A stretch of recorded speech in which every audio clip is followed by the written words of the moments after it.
오늘은 출애굽기 14장 말씀인데요. 지금은 앞으로 나아갈 때입니다 라는 제목으로 여러분 같이 말씀을 나누려고 합니다. 우리 출애굽기 14장 15절에서 20절 말씀을 저와 여러분이 한 절씩 교독하려고 합니다. 제가 먼저 15절 읽겠습니다. 여호와께서 모세에게 이르시되 너는 어찌하여 내게 부르짖느냐 이스라엘 자손에게 명령하여 앞으로 나아가게 하고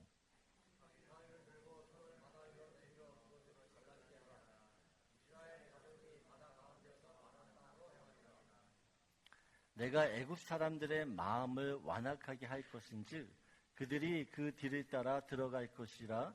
내가 바로와 그의 모든 군대와 그의 병거와 마병으로 말미암아 영광을 얻으리니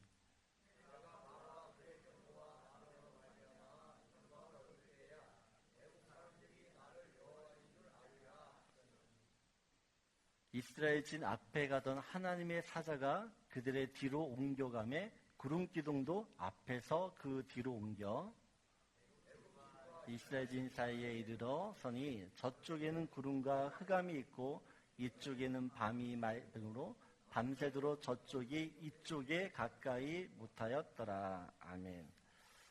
하나님께서 이스라엘을 홍해 앞으로 인도하십니다. 홍해 앞으로 인도하시는 이유가 있습니다. 그 이유는 하나님, 당신을 지금 이스라엘 백성들과 애국 군대에게 알리시기 위해서입니다. 이스라엘 백성들은 하나님의 전능하심으로 애굽을 탈출했지만 여전히 이럴까 저럴까 간을 보고 있습니다. 이집트 사람들은 그렇게 하나님께 혼이 났음에도 불구하고 군대를 이끌고 또 이스라엘을 뒤쫓아옵니다. 하나님을 무시하고 하나님을 업신여기는 이 이집트 사람들에게 지금 하나님이 누구신지를 보여주기 위해서 홍해 앞에 서게 하십니다. 하나님의 이런 목적 때문에 홍해 사건은 몇천 년이 지났지만 이스라엘 백성들에게 절대로 잊을 수 없는 역사의 한 페이지로 남게 됩니다. 오늘은 여러분과 이 홍해의 기적을 통해서 하나님이 주시고자 하는 은혜를 나누려고 합니다. 오늘 본문을 보게 되면 이스라엘 백성들은 자기들을 쫓아오는 애국 군대로 인하여 패닉 상태에 빠집니다. 우왕좌왕하며 어떻게 해야 될지 갈피를 잡지 못하고 있습니다. 이때 모세가 이스라엘 백성들을 진정을 시킵니다. 13절, 14절을 보면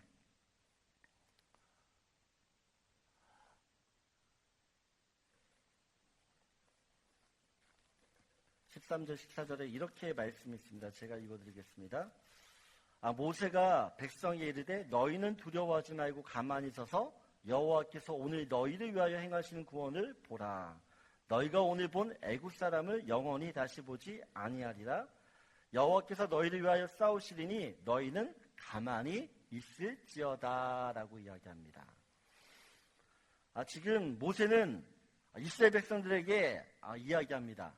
하나님이 애국 군대와 맞서 싸울 것이다. 그리고 애국 군대를 쳐부술 것이다. 승리할 것이다 라고 이야기합니다. 그렇지만 모세도 하나님께서 어떤 전술과 전략으로 이스라엘 이 애국 군대를 무찌를 수 있는지는 잘 모릅니다. 하나님께서 어떤 방법으로 이스라엘을 구원할지 잘 모르기 때문에 가만히 지켜보자고 말합니다. 모세는 이런 상상을 하고 있었을지도 모릅니다. 애굽에서 재앙을 내렸듯이 하늘에서 우박을 내리거나 아니면 천둥과 번개를 치거나 아니면 땅이 갈라지거나 아니면 벌레를 보내든지 아니면 여러 가지 안 좋은 이런 것들을 통해서 애국 군대를 몰살시키지 않을까 기대했습니다. 그런데 오늘 15절을 보면 오늘 15절 말씀을 보면 하나님께서 모세에게 이런 명령을 하십니다. 우리 15절 같이 읽겠습니다. 여호와께서 모세에게 이르시되 너는 어찌하여 내게 부르짖느냐 이스라엘 자손에게 명령하여 앞으로 나아가게 하고. 모세는 하나님께서 이 애국 군대와 멋지게 싸워서 이기는 상상을 했습니다. 근데 갑자기 이스라엘로 하여금 앞으로 나아가게 명령하십니다. 앞으로 오면 어디로 지금 나아가라고 이야기하는 겁니까? 홍해 앞으로 나아가라고 이야기합니다. 여러분, 아까도 영상을 보셨지만 하나님께서 먼저 홍해를 갈라지게 하신 것이 아니라 이스라엘 백성이 먼저 어떻게 해요? 홍해 앞으로 나아가겠다라는 것이에요.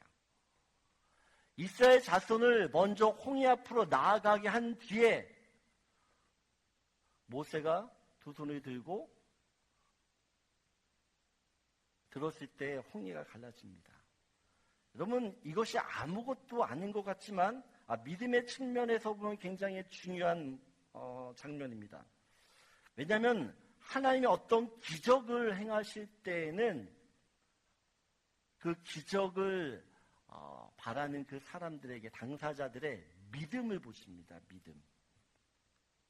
여러분, 이스라엘이 요단강을 건너 가나안 땅을 들어갈 때입니다. 이때도 하나님이 요단강물이 먼저 갈라지게 한 후에 이스라엘 백성들을 지나간 것이 아닙니다. 여호수아서 3장 14절 보게 되어지면 이렇게, 백성이 요단을 건너려고 자기들의 장막을 떠날 때에 제사장들은 언약궤를 메고 백성 앞에서 나아가니라. 15절 보면 요단이 곡식 거두는 시기에는 항상 언덕에 넘치더라.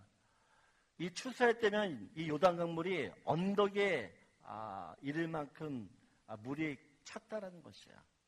근데 개를 맨 자들이 요단에 이르며 개를 맨 제사장들의 발이 물가에 잠기자 16절 보면 곧 위에서부터 흘러내리던 물이 그쳐서라고 이야기합니다. 여러분, 요단 강물이 먼저 갈라지게 한 후에 이스라엘 백성들이 지나간 것이 아니에요. 제사장들, 언약궤를 맨 제사장들이 요단 강물 어떻게 해요? 발에 잠기자 그제서 어떻게 해요? 물이 멈추는 것을 봅니다. 하나님께서 여리고성을 그냥 무너뜨리시지 않습니다. 이스라엘 백성들로 하여금 여리고성을 돌라고 이야기하십니다. 일주일 동안 여리고성을 돌아야지만 무너질 것이라 말씀하셨고, 이스라엘 백성들은 이 하나님의 말씀에 순종해서 여리고성을 돌기 시작합니다. 여러분, 기적이 먼저가 아닙니다. 믿음이 먼저라는 것이에요. 믿음 바라는 것들의 실상이요, 보지 못하는 것들의 증거라고 했습니다. 하나님께서는 이스라엘이 믿음으로 홍해가 갈라지는 것을 미리 보기를 원하셨습니다. 그래서 홍해 앞으로 나아가게 하시는 거예요. 하나님은 이스라엘이 믿음으로 여리고성이 무너지는 것을 미리 보길 원하셨습니다. 하나님이 말씀하시면, 그리고 그 말씀을 믿고 순종하면 반드시 그 말씀이 이루어진다. 이것을 지금 가르치기를 원하셨습니다. 예수님께서 앞을 보지 못하는 소경을 고치실 때 침을 뱉어 진흙을 이겨서 어떻게 해요? 눈에 붙이게 합니다. 그리고 어디까지 가라고 그러죠? 어디에 가서 씻으라고 그러죠? 실로암까지 가서 씻으라 이야기합니다. 여러분, 소경이 믿음으로 실로암까지 가야지만 앞을 볼 수 있는 것이에요. 10명의 문둥병자들이 예수님께 기도합니다. 자기의 이 문둥병을 고쳐달라고 요구하세요. 그때 예수님께서 어떻게 하면 제사장에게 가서 너희 몸을 보이라 이야기합니다. 문둥병을 먼저 고친 다음에 가서 이 문둥병이 나았다는 걸 확인받으라고 이야기하잖아요. 하나님의 말씀을 듣고 어떻게 해요? 이 10명의 문둥병자가 제사장에게 달려가는 그때에 병이 났습니다.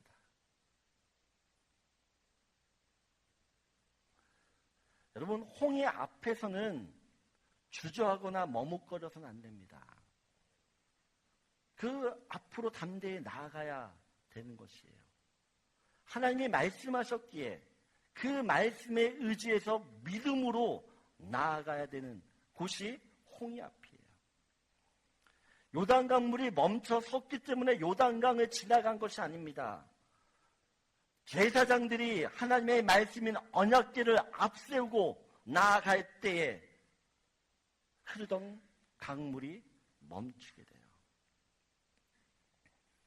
여러분, 하나님께서 우리 인생 가운데 홍해를 가르시기를 원하는데 그 홍해를 가르실 때 무엇이 먼저예요? 여러분의 믿음을 가지고 앞으로 나아가는 것이 먼저라는 것입니다. 여러분, 우리는 말씀의 능력이라는 것을 알아요. 여러분, 말씀이 능력이십니까? 정말 여러분의 능력이십니까? 그렇더니 이 말씀을 붙들고 어떻게 해요? 나아가셔야 돼요. 하나님의 말씀을 내 인생에 늘 앞장세워서 나가야 됩니다. 하나님의 말씀이 우리 삶에서 능력으로 체험되기 위해서는 여러분 믿음으로 홍해 앞을 걸어 나가야 되는 것이에요. 홍해 앞으로 나아가라. 말도 안 되는 이야기 같지만 말씀에 의지해서 믿음으로 나아가면 보이지 않던 길이 보이기 시작해요. 숨겨져 있던 길이 어떻게 해요? 드러나기 시작합니다. 여러분 인생 가운데 여러분이 맡고 있는 홍해가 있습니까? 그때 하나님이 말씀하세요. 여러분, 우리가 인생의 홍해는 건너가라고 있는 것이에요. 피하라는 것이 아닙니다. 지나가야 돼요. 무엇을 의지해서? 하나님의 말씀을 의지해서 지나가야 됩니다. 앞이 보이지 않아도, 앞이 막혀 있어도 하나님이 주신 그 말씀을 기반으로 어떻게 해요? 나아가는 것이에요. 그럴 때 어떻게 해요? 하나님이 우리의 길을 열어주시게 될 줄 믿습니다. 그래서 첫 번째 여러분과 나누고 싶은 말씀입니다. 우리 함께 같이 읽겠습니다. 믿음으로 내 앞을 가로막는 인생의 홍해를 가르십시오. 여러분, 하나님이 우리를 괜히 홍해로 인도하시는 것이 아니에요. 지나가기 위해서. 네, 여러분 믿음으로 지나가셔야 돼요. 믿음으로. 두 번째는 16절 말씀입니다. 16절 말씀 같이 읽겠습니다. 지팡이를 들고 손을 바다 위로 내밀어 그것이 갈라지게 하라. 이스라엘 자손이 바다 가운데서 마른 땅으로 행하리라. 하나님께서 모세에게 명령합니다. 지팡이를 들고 손을 바다 위로 내밀어. 그럼 어떻게 된다고요? 홍해가 갈라진다고 그럽니다. 21절 보면 모세가 바다 위로 손을 내밀매 여호와께서 큰 동풍이 밤새도록 바닷물을 물러가게 하시니 물이 갈라져 바다가 마른 땅이 된지라 라고 이야기합니다. 그리고 26절을 보면 여호와께서 모세에게 이르시되 내 손을 바다 위로 내밀어 물이 애굽 사람들과 그들의 병거들과 마병들 위에 다시 흐르게 하라 하시니 모세가 곧 손을 바다 위로 내밀매라고 이야기합니다. 여러분, 하나님께서 왜 굳이 모세로 하여금 두 손을 들게 했을까요? 오늘도 말씀을 보게 되어지면 모세가 바다 위로 손을 내밀매 여호와께서라고 이야기합니다. 모세가 두 손을 들어야지만 어떻게 해요? 홍해가 갈라집니다. 여호와가 두 손을 들어야지만 어떻게 해요? 흐르던 홍해가 다시 한 군데로 합쳐져요. 여러분, 하나님 직접 홍해 가르시면 되잖아요. 네? 근데 왜 굳이 모세를 통해 번거롭게 그 일을 행하시냐는 겁니다. 여러분, 두 손을 든다는 것이 무엇입니까? 이스라엘 백성들이 기도할 때 성전에서 두 손을 들고 기도합니다. 이렇게 기도하는 이유는 이 두 손을 하나님께서 붙잡아 달라고, 이 손을 붙들어 달라고 그런 마음으로 기도하는 것이에요. 여러분, 기도는 내 입장에서 보는 항복입니다. 항복. 나의 힘으로는 아무것도 할 수 없습니다. 나에게는 다른 방법이 없습니다. 당신만이 나의 유일한 답이십니다. 내 인생의 답이신 당신이 나에게 도움을 주셔야 됩니다. 이런 마음으로 어떻게 해요? 지금 두 손을 드는 것이에요. 하나님께서 홍해 기적을 통해 이스라엘에게 가르쳐주고 싶은 한 가지는 기도입니다. 인생의 위기, 절망의 순간에 너희들이 해야 될 일이 무엇인지 아냐. 모세처럼 두 손을 들고 나에게 기도하라는 것입니다. 나에게 기도하면서 도움을 요청하라는 것이에요. 여러분, 하나님께서 홍해 앞에서 이스라엘 백성들에게 똑똑히 보여주셔. 모세가 두 손을 들고 들 때 어떤 일이 벌어지는지를. 근데 이런 장면이 출애굽기 17장에도 동일하게 있습니다.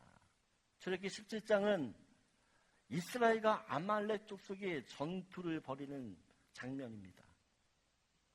오늘 10절을 보게 되어지면 여호수아가 모세의 말대로 행하여 아말렉과 싸우고 모세와 아론과 훌은 산꼭대기에 올라가서 11절 보면 모세가 손을 들면 이스라엘이 이기고 손을 내리면 아말렉이 이기더니.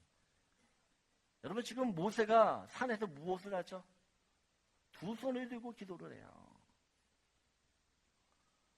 손을 들고 기도하면 이스라엘이 이기고 팔이 아파 손을 내리면 아말렉이 이깁니다. 여러분, 전쟁의 승패가 지금 누구에게 달려있는 것이에요? 모세의 두 팔에 달려있어요. 모세의 두 팔에. 그리고 12절을 보면 모세의 팔이 피곤함에 어떻게 해요? 아론과 훌이, 옆에서 아론과 훌이 모세를 앉혀놓고 그 두 팔을 붙잡습니다. 모세의 손이 해가 지도록 내려오지 않게 되어질 때 어떻게 했다고요?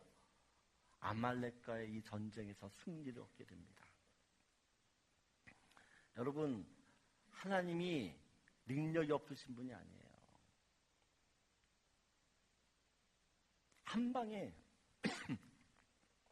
아말렉 족속을 진멸할 수도 있습니다. 그런데 그렇게 하지 않으세요.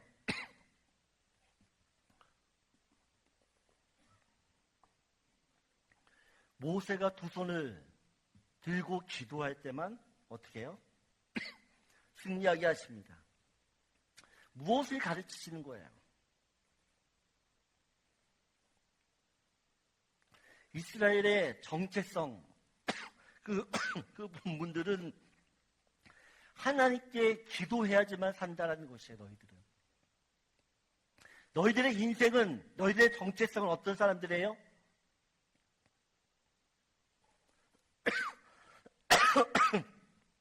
기도하지 않으면 살 수 없다는 것입니다.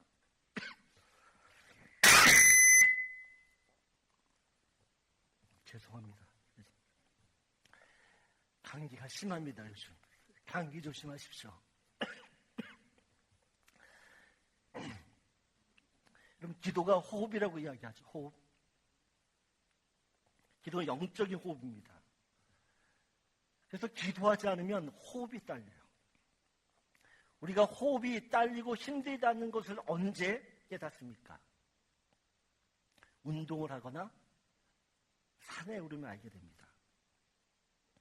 평상시에 운동을 안 한 사람들은 갑자기 산을 오른다거나 운동을 하면 숨이 차서 10분도 못해요.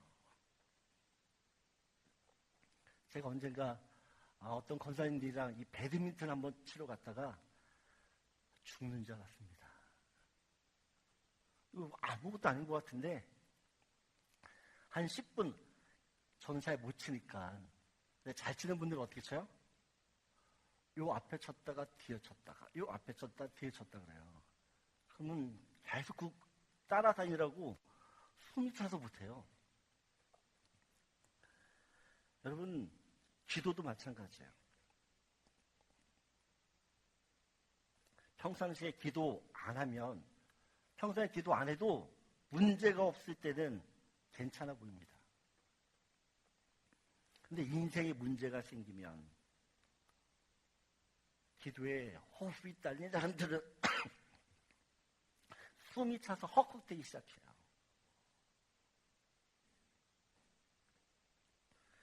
여러분 교회에 있다 보면 누가 기도하는 사람인지 자연스럽게 드러납니다. 힘든 사람들, 어려운 일이 있으면 누굴 찾아가죠? 기도하는 사람 찾아가요. 가서 뭐예요? 나를 위해 좀 기도해달라고.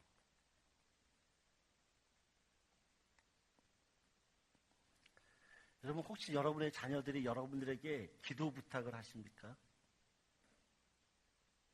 여러분들에게 기도 부탁을 하세요?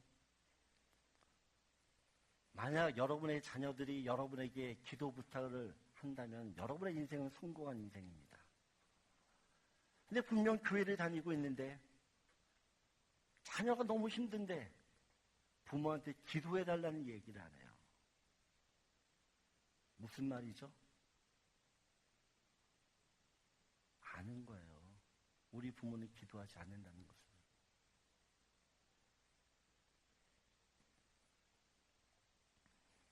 디모데전서 2장 8절을 보면 사도 바울이 특별히 남자들에게 부탁하는 말씀이에요. 우리 남자들만 한번 같이 읽겠습니다. 시작.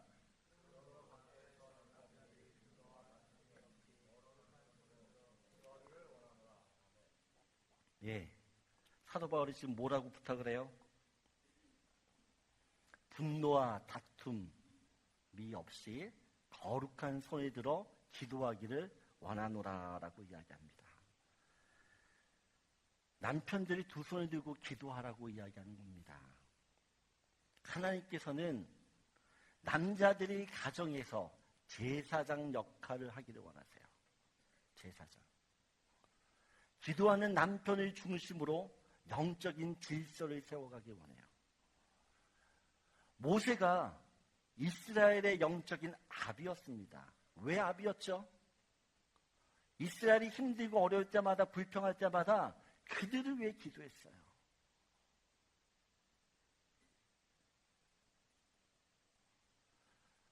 모세가 기도할 때마다 하나님께 그 기도를 들으십니다. 마찬가지로 남편이 두 손을 들고 가정을 위해 기도할 때 어떤 일이 벌어질까요? 기도하셔야 알 수 있습니다. 여러분 이번 한 주간 특별히 남성분들 기도에 두 손을 들고 정말 우리 가정을 위해 기도하세요. 여러분이 두 손을 들고 기도할 때 상상하지 못하는 놀라운 일들이 여러분의 가정 가운데 일어나게 될 줄 믿습니다. 여러분 기도는 우리에게 승리를 안겨다줘요. 그래서 두 번째 여러분과 나누고 싶은 말씀이 이거예요. 같이 읽겠습니다. 기도의 두 손은 하나님의 승리를 경험하게 합니다. 여러분 예수를 믿는 사람들 이제는 그들이 해야 될 한 가지 일, 가장 중요하게 여겨야 되는 그 일은 기도예요. 여러분이 기도할 때에 하늘의 보좌가 흔들리게 될 줄 믿습니다. 마지막으로 26절, 28절 말씀이에요. 우리 같이 읽겠습니다. 여호와께서 모세에게 이르시되 그들의 마병들 위에 다시 흐르게 하라. 27절 모세가 곧 손을 바다 위로 내밈에 새벽이 되어 바다의 힘이 회복된지라 애굽 사람들이 물을 거슬러 도망하나. 28절 물이 다시 흘러 병거들과 기병들이 덮되 그 뇌 뒤를 따라.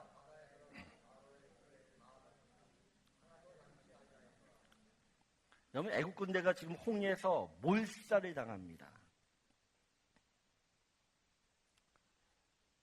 애국 군대는 이스라엘에게 있어서 두려움의 대상이었습니다. 지난주에도 말씀드렸지만 애국 군대가 뒤쫓아올 때 하나님의 구름 기둥도 있었지만 불 기둥도 있었지만 이스라엘 백성들 눈에는 이 애국 군대밖에 안 보였어요. 그만큼 무서웠어요. 이스라엘은 애굽을 탈출하면서 늘 불안했습니다. 언제 어디서 애국 군대가 쳐들어올지 마음에 놓을 수가 없었습니다. 그런데 어떻게 해요? 그들을 두렵게 했던 두려움의 대상, 그 애국 군대가 홍해에서 모두 죽게 되어집니다. 여러분, 우리가 구원받았다라는 것은 나를 불안하게 하고 나를 두렵게 했던 그 모든 것으로부터 자유함을 얻었다라는 말씀입니다. 나를 괴롭게 하고 나를 고통스럽게 했던 모든 죄에서 해방된 사건을 구원의 사건이라고 이야기합니다.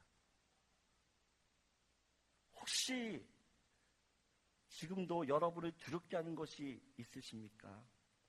여러분을 불안하게 하는 것이 있으십니까? 여러분, 그것이 무엇이든 상관없습니다. 죄와 사망에서 여러분을 구원하신 그 하나님께서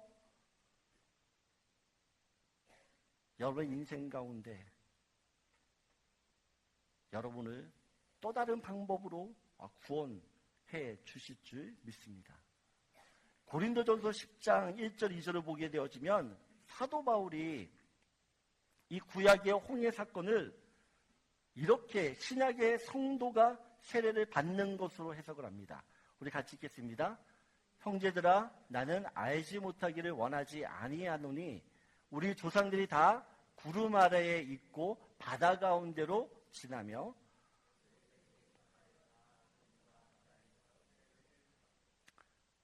이스라엘 백성들이 홍해를 건넌 사건을 무엇으로 비유했다고요? 예, 세례를 받은 것으로 이야기합니다. 여러분, 세례가 무엇입니까? 요즘에는 우리가 세례를 할 때 약식으로 손세례를 했지만 옛날에는 침례를 했습니다. 물속에 들어갔다가 다시 나오는 것이에요. 물속에 들어갔다 다시 나오는 이 세례의 의미가 무엇입니까? 예수를 믿기 전 과거의 나 옛사람은 그리스도와 함께 물속에서 죽는 것이에요. 그리고 물 밖으로 나왔다라는 것은 예수 그리스도 안에서 새로워진 내가 이제는 새로운 인생을 산다라는 것을 의미합니다. 여러분, 애국 군대가 홍해에서 죽어야 되는 이유가 있어요. 왜냐하면 그들은 옛사람을 대표하기 그렇습니다. 옛사람 다 홍해에서 죽어야 되는 것이에요. 이스라엘도 홍해를 지나면서 자기 안에 있던 애굽에서 옛 자아들을 어떻게 해요? 다 장사를 지냅니다. 장례식을 치르는 것입니다. 우리가 예수를 믿었다라는 것은 홍해를 건넜다라는 것이에요. 이스라엘 백성처럼. 다시는 죄의 종노릇하며 살 수 없습니다. 죄가 나를 다스릴 수 없습니다. 왜냐하면 죄의 종노릇하며 살던 옛사람은 홍해에서 다 죽었기 때문에. 그래서 예수 믿기 전에 과거의 나는 내가 아니에요. 과거의 나와 나는, 지금의 나는 전혀 다른 사람이라는 겁니다. 고린도후서 5장 17절을 보게 되어지면 우리가 너무 잘 아는 말씀이에요. 우리 같이 읽겠습니다. 그런즉 누구든지 그리스도 안에 있으면 새로운 피조물이라. 이전 것은 지나갔으니 보라 새 것이 되었도다라고 이야기합니다. 여러분, 오늘 본문을 보면 그리스도 안에 있으면 새로운 피조물이라고 이야기합니다. 이전 것은 지나갔으니 보라 새 것이 되었도다라고, 될 것이다라고 이야기하지 않아요. 새로운 사람이 되었다라고 이야기합니다. 여러분, 저와 여러분은 예수 안에서 이미 변화를 받은 사람들입니다. 아멘이세요?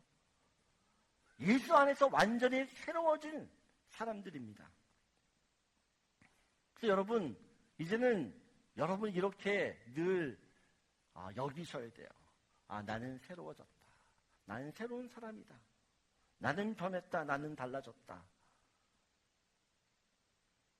이런 의식을 가지고 여러분 살아야 된다라는 것이에요. 30절을 보게 되어지면, 오늘 14절 30절을 보게 되어지면 그날에라고 하면 그날에 여호와께서 이같이 이스라엘을 애굽 사람의 손에서 구원하심에 이스라엘이 바닷가에서 애굽 사람들이 죽어 있는 것을 보았더라. 여러분, 이스라엘 사람들이 애굽 사람들이 죽어 있는 것을 홍해에서 봅니다. 이스라엘 사람들이 죽어 있는 그 애굽 사람을 보면서 무슨 생각을 해야 되는지 아십니까? 애굽에 있던 내가 저렇게 죽었다라는 것이에요. 애굽에 살고 있던 내가 이제 저렇게 다 죽었다라고 여기셔야 된다라는 겁니다. 여러분, 성경에는 쟁기를 잡은 자는 뒤를 돌아보아서는 안 된다라고 이야기합니다. 마찬가지로 홍해를 건넜다면 계속해서 애굽을 뒤돌아보는 것이 아니라 하나님이 우리에게 허락하신 약속의 땅, 그 가나안 땅을 바라봐야 된다는 것이에요. 여러분은 세례를 받은 사람으로서 지금 어디를 향해 가고 있습니까? 여러분의 인생의 목적지가 지금 어디입니까? 우리가 예배를 드릴 때마다 무엇을 확인해야 되는가? 지금 나의 신앙의 위치가 어딘지를 확인하셔야 됩니다. 나의 경로가 제대로 지금 설정되어 있는가? 성경이라는 지도를 통해서 늘 확인하셔야 됩니다.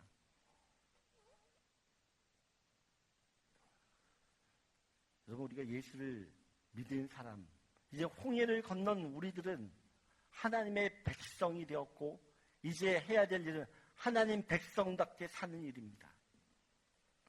그 백성다움을 훈련하며 살아야 되는 것이 우리의 인생이에요. 그래서 마지막 여러분과 나누고 싶은 말씀은 우리 같이 함께 있습니다. 과거가 아닌 미래를 사는 하나님의 사람이 되십시오. 여러분, 예수를 믿는 사람은 과거 지향적인 사람이 아니에요. 미래 지향적인 사람이에요. 과거는 죽었기 때문에 그렇습니다. 하나님이 여러분을 위해 준비하신 인생이 있어요. 그 인생을 여러분이 살아가셔야 돼요. 그 인생은 여러분들이 예수 믿기 전에 어떤 인생보다 화려하고 아름답고 가치 있고 의미 있는 삶이 될 것입니다. 예수 안에서 새 사람이 되었다는 것을 늘 기억하시면서 내가 지금 어떤 길을 가야 되는지를 오늘도 이 예배를 통해서 점검하는 저와 여러분 되기를 소원합니다.